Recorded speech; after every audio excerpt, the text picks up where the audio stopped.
apa yang ada di dalam mesyuarat, selesaikan di dalam mesyuarat. Labbaik Allahumma labbaik, labbaik la syarika lak labbaik, innal hamda wa ni'mata laka wal mulku la syarika lak.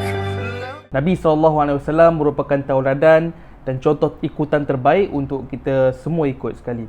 Dan antara teladan yang terbaik Nabi SAW buat adalah bagaimana Nabi SAW mengendalikan mesyuarat yang baik dan mengikut keputusan mesyuarat yang telah dibuat ketika dalam perbincangan yang dibuat sesama sahabat dan para umat Islam yang bersama dalam mesyuarat tersebut. Kisah ini berlaku pada salah satu peristiwa terpenting, iaitu dalam peperangan Uhud. Ketika mana sebelum peperangan Uhud berlaku, Nabi SAW mengumpulkan para sahabatnya di Madinah. Mereka berbincang dan bermesyuarat apakah keputusan terbaik untuk dilakukan apabila menghadapi musuh mereka yang datang daripada Mekah dengan bilangan 1,000 orang tentera. Dan Nabi SAW mengumpulkan para sahabat, mengumpulkan sekalian penduduk Madinah yang berada di Madinah untuk berbincang apakah solusi terbaik untuk mereka lakukan apabila menghadapi tentera musuh daripada Mekah. Maka perbincangan pun berlaku. Ada para sahabat yang mencadangkan, "Ya Rasulullah, apa kata bila kita nak menerima tentera daripada Mekah ini, baiklah kita bertahan daripada kota Madinah saja." Ada juga sahabat yang nak keluar daripada kota Madinah, yang dia nak lawan dengan tentera daripada Mekah ini di luar kota Madinah. Dan mereka saling berbincang dan mengeluarkan pandangan serta hujah masing-masing. Ketika mana pemilihan ini, Nabi SAW sendiri dalam mesyuarat tersebut, Nabi memilih untuk bertahan di kota Madinah. Nabi nak perang dalam Madinah kerana Nabi cakap, Nabi bersabda bahawasanya di Madinah ni kita lebih mengetahui selok-belok kota Madinah, kita lebih mengetahui lorong-lorong yang ada di Madinah, kita lebih mengetahui muka bumi yang berada di Madinah. Dan ketika Nabi SAW mengeluarkan pandangan apakah solusi terbaik untuk melawan tentera daripada Mekah ini, ada beberapa sahabat yang membangkang.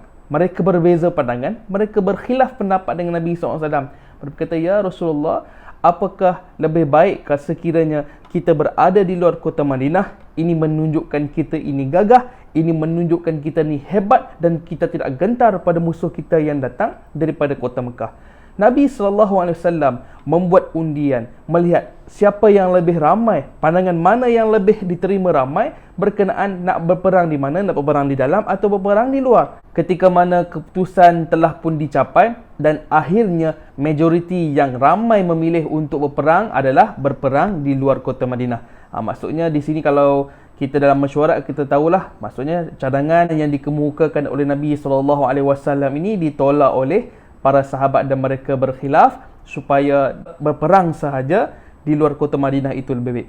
Maka Nabi SAW, kita tahu seperti mana yang saya sebutkan tadi, dia merupakan insan yang agung, pemimpin yang hebat. Nabi SAW akur dengan keputusan jemaah yang telah dibuat, telah disepakat dalam mesyuarat. Walaupun Nabi SAW punya cadangan ditolak dan berkhilaf pandangan dengan para sahabat yang lain, Nabi akur dan Nabi terima. Lalu Nabi keluar, selesai semua majlis mesyuarat, Nabi keluar dan baginda masuk ke dalam rumah baginda Nabi SAW. Selepas Nabi SAW masuk untuk membuat persiapan sebab nak keluar nak keluar ke kota Madinah dan mereka akan berada di Uhud untuk menanti tentera daripada Mekah yang datang lebih kurang 1,000 orang bala tentera.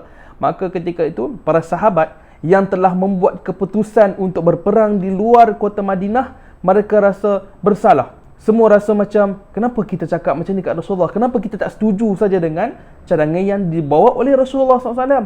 Maka bila timbul rasa bersalah di hati para sahabat ini, maka Nabi SAW pun habis selesai pakai pakaian besi dengan menyarungkan topi besi yang dimiliki oleh baginda Nabi, Nabi keluar daripada rumah. Bila Nabi keluar daripada rumah, sahabat melihat Rasulullah sudah berpakaian perang, sudah berpakaian untuk bersedia menghadapi musuh. Ketika itu sahabat pun menyuarakan pandangan, "Ya Rasulullah, kami minta maaf, kami terkhilaf. Sepatutnya kami mendengar nasihat engkau dulu. Sepatutnya kami mendengar apakah pandangan engkau supaya kami berperang saja di kota Madinah ini." Mendengar perkataan daripada para sahabat yang mereka mula rasa bersalah, yang mereka mula rasa tidak tenteram, Nabi SAW jawab apa? "Wahai sahabat aku, sekiranya seorang Nabi itu telah menyarungkan pakaian besi, telah menyarungkan topi besi di kepalanya, maka tidaklah baginya untuk melucutkan kembali pakai tentera. Marilah kita menuju terus ke medan Uhud untuk mempersiapkan diri bagi menghadapi musuh yang datang daripada Mekah. Di sini kita boleh tengok akhlak Nabi SAW. Nabi apabila satu keputusan yang telah dibuat dalam mesyuarat, Nabi akur. Nabi telah bersetuju dengan apa yang telah disepakatkan di dalam mesyuarat. Jadi bila Nabi SAW selesai dan telah diputuskan oleh syura, telah diputuskan oleh orang yang membuat polisi dalam mesyuarat, ramai pula majoriti yang mengundi dan Nabi SAW sendiri cadangannya itu ditolak, maka Nabi SAW menerima. Nabi menerima dengan redha dan Nabi menerima bahawa keputusan itu adalah keputusan yang bersama. Jadi macam tu juga dengan diri kita, walaupun sekarang ni kita bermesyuarat dalam organisasi, kita bermesyuarat dalam persatuan, dalam syarikat, dalam apa jua kabinet kerajaan sekalipun, apabila sesuatu keputusan mesyuarat itu telah dilaksanakan, telah diputuskan oleh ramai orang, oleh kebanyakan ahli jawatan kuasa ataupun sahabat kita ataupun exco ataupun pemegang-pemegang amanah yang pun kita mesyuarat dalam tu, maka kita kena akur keputusan yang dibuat secara bersama walaupun keputusan kita berbeza dengan orang lain. Jadi Nabi SAW akhlak ini sangat baik yang saya rasa perlu kita ambil dan terapkan dalam nilai kehidupan kita. Bagaimana bila sesuatu keputusan telah dibuat dalam mesyuarat, apa yang ada dalam mesyuarat selesaikan di dalam mesyuarat. Bila kita keluar nanti, itulah keputusan rasmi, itulah yang telah dibuat keputusan oleh semua orang dan hasilnya bukan daripada individu kita sendiri, sebaliknya keputusan jemaah semua orang untuk memberi keputusan yang terbaik. Jadi ikutan ini akan menjadi pedoman kepada kita bagaimana Nabi SAW memberikan semangat mesyuarat yang terbaik, baginda akur walaupun cadangan ditolak dan baginda tidak bermasam muka dengan para sahabat. Teruskan perjuangan dan mereka terus menuju ke medan Uhud bagi menghadapi musuh daripada Mekah.